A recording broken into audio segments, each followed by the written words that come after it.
Assalamu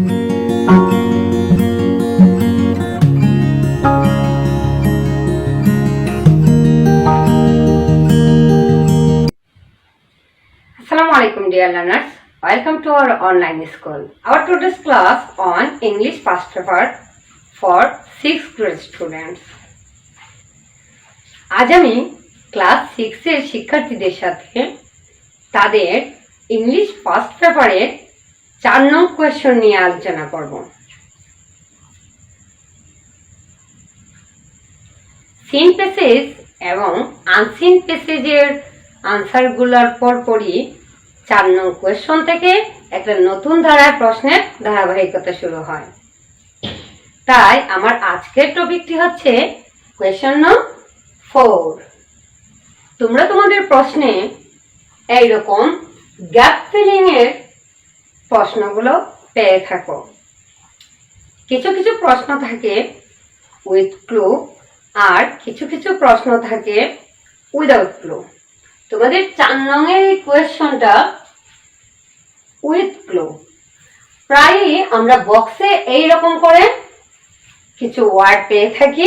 তোমাদের জন্য বিশেষ সুবিধা হচ্ছে এই বক্সের ওয়ার্ডগুলোকে কোনো ধরনের পরিবর্তন না করেই সেম ওয়ার্ড ইউজ করে তোমরা তোমাদের গ্যাপ ফিল আপ করতে পারো।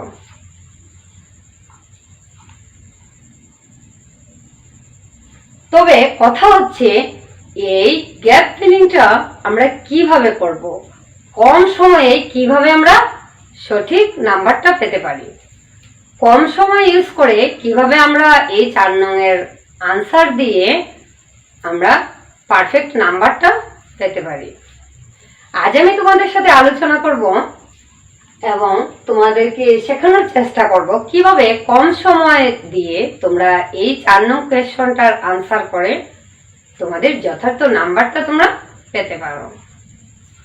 তার জন্য আমাদের কিছু ওয়ার্ড মিনিং জানতে হবে। ওয়ার্ড মিনিং জানার পরপরই আমরা এই টেক্সটটা পড়ার চেষ্টা করব এবং তার অর্থ খুঁজে বের করে তারপরে আনসারগুলো বসানোর চেষ্টা করব। যদিও আমি এভাবে লিখেছি এবং তোমরাও তোমাদের পরীক্ষার খাতায় সবসময় এইভাবেই লিখো। তোমরা একটা জিনিস খেয়াল করবে যে আমি এখানে বোর্ডে লিখে রেখেছি, ওয়ার্ডও আছে এবং আমার এই টেক্সটটাও আছে, ঠিক আছে, প্যাসেজটা আছে, কিন্তু আমি যখন ফিল আপ করব অবশ্যই এ বি সি এই গ্যাপগুলা এভাবে পূরণ করব না। তোমরা যখন লিখবা তখন উত্তরপত্রে কখনো এই টেক্সটটা ফুল লিখে তারপরে এ বি সি ডি এইভাবে ধারাবাহিকভাবে ওয়ার্ডগুলা দিয়ে গ্যাপটা ফিল আপ করবা না, তাতে তোমাদের প্রচুর সময় নষ্ট হবে। তোমরা যেভাবে ফিল আপ করবা সেটা আমি এখন দেখিয়ে দেব। তার আগে আমরা অর্থসহ টেক্সটটি পড়ব এবং ফিল আপ করার চেষ্টা করব।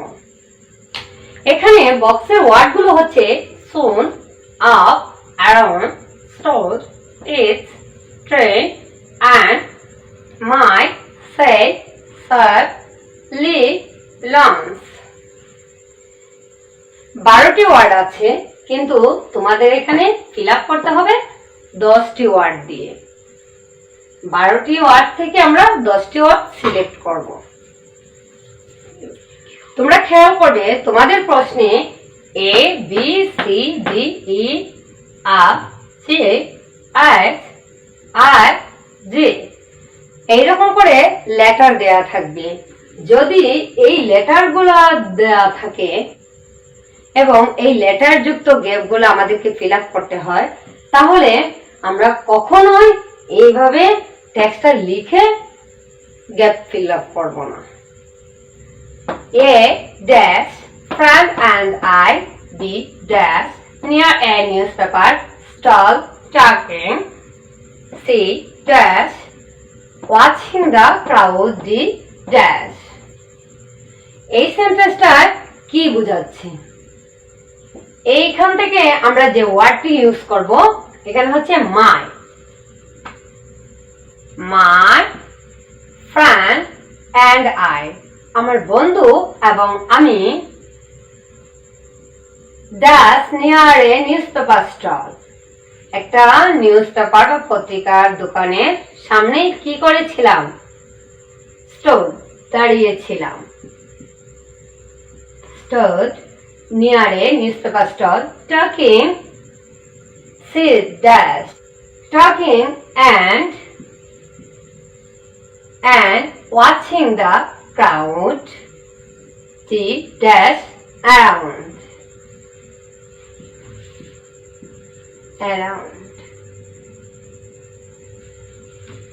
আমি এবং আমার বন্ধু একটা পত্রিকার দোকানের সামনে দাঁড়িয়েছিলাম। আমরা কথা বলছিলাম এবং চারপাশের কি জনপূর্ণ পরিবেশ দেখছিলাম।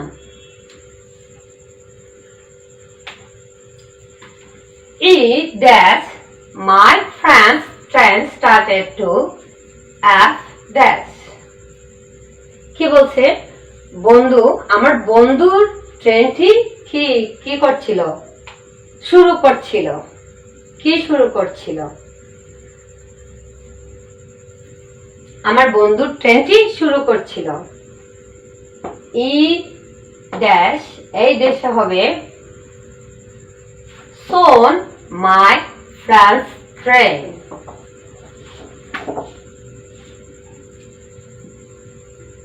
Soon my friend's train started to leave. শীঘ্রই আমার বন্ধুর ট্রেনটি ছেড়ে যেতে শুরু করছিল। As the G dash whistled, he picked at dash his suitcase and I dash goodbye to J dash other. একটা লং সেন্টেন্স, তারপর আমরা অর্থ খুঁজে খুঁজে ফিল আপ করার চেষ্টা করব। As the train whistled, যখনই ট্রেনটা হর্ন দিয়েছিল, he picked up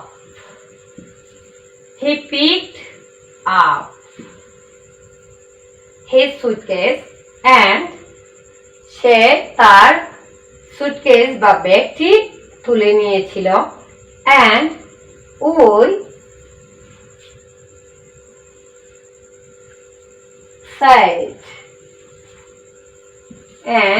we said goodbye. আমরা বিদায় বলেছিলাম বা বিদায় জানিয়েছিলাম to dash other, each other.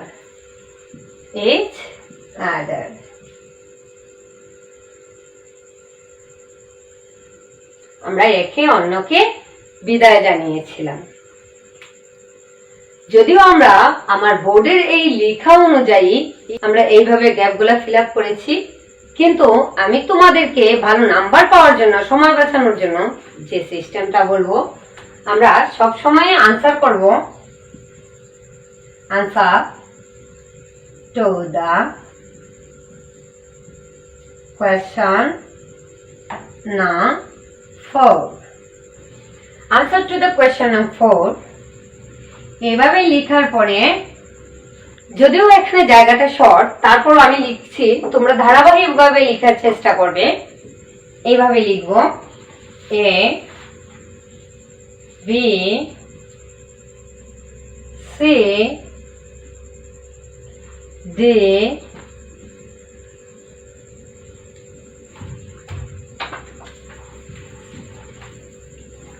E F G H। আমরা এইভাবে লিখে তারপরে এই গ্যাপের ওয়ার্ডগুলা লিখব। এ নম্বরে কি পেয়েছিলাম আমরা?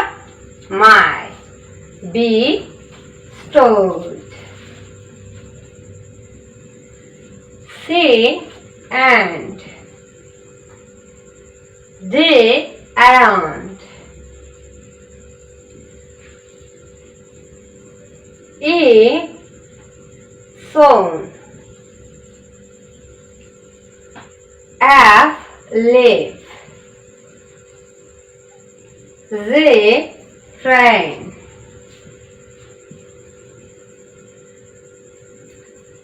H up. আমরা আনসারগুলো এইভাবে লেখার চেষ্টা করব, তাহলে আমাদের সময়ও বাঁচবে, তাহলে তোমরা তোমাদের যথার্থ মার্কটিও পাবে। আশা করি তোমরা তোমাদের বইয়ের মডেল টেস্টগুলোর 4 নাম্বারটা এভাবে প্র্যাকটিস করবে। আগামী ক্লাসে এভাবেই কোনো এক সিন পেসেজ অথবা আনসিন পেসেজ অথবা রিটেন টেস্টের কোনো একটা কোয়েশ্চন নিয়ে হাজির হব। সেই পর্যন্ত সবাই ভালো থাকো। আল্লাহ হাফেজ।